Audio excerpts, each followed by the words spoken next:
Hello everybody, welcome back to a brand new video, and today we're going to be reviewing the 30th anniversary Sonic and Silver figures from the Jakks 2.5-inch line. You may have seen these guys before, and that's because I put them in my collection update video, but I actually want to review them, so without any further ado, let's take a look at these guys.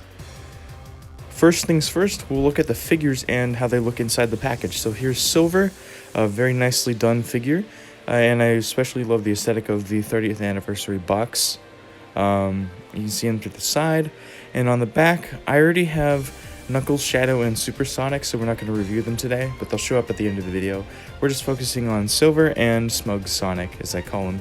So yeah, this figure looks great and the package looks great. Now let's look at the Sonic figure, or I should call him Smug or Shrugging Sonic. And here he is. Here he's up close. Really love this sculpt. Definitely gives him more attitude than the other two figures. Just hope he stands properly. But yeah, there they are. Now let's get to opening them up.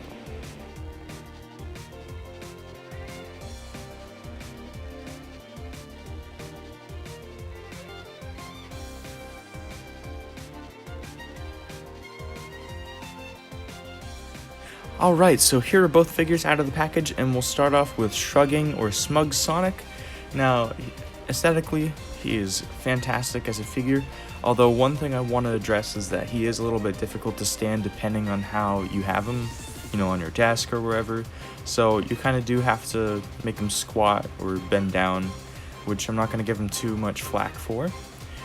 His head goes 360, as it should.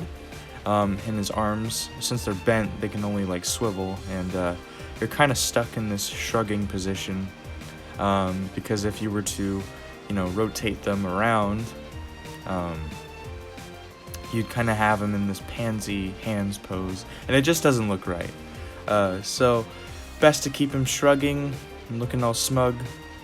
But yeah, that's about it for this guy. And now we'll move on to Silver, and I gotta say, compared to the Jazzwares figure, I prefer this sculpt more because it seems more accurate, and I kind of do wish that this figure had knee articulation.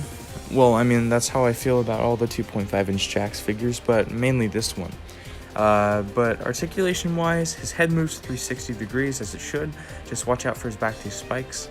In terms of arms, this arm is stuck in a bent position, so it's slightly harder to move around and get to where you want it to be. So you could just have him do a punch if you wanted to, if you were doing a stop motion. And for his other arm, it swivels around just fine.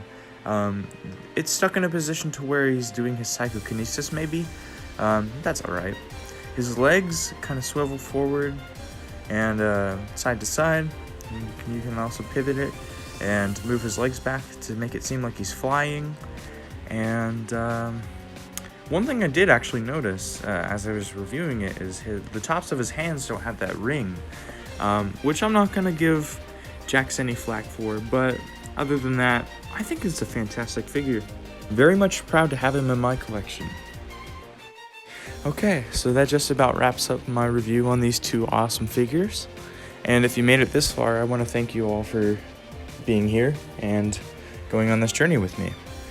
So here are all the current Jakks 2.5-inch figures I own, and I'm really proud that I have these guys in the first place.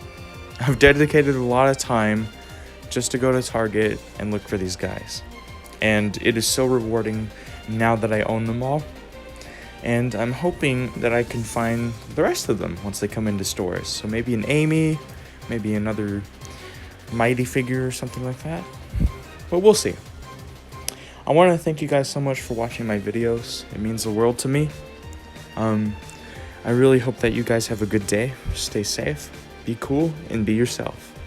Alright, take care. Peace.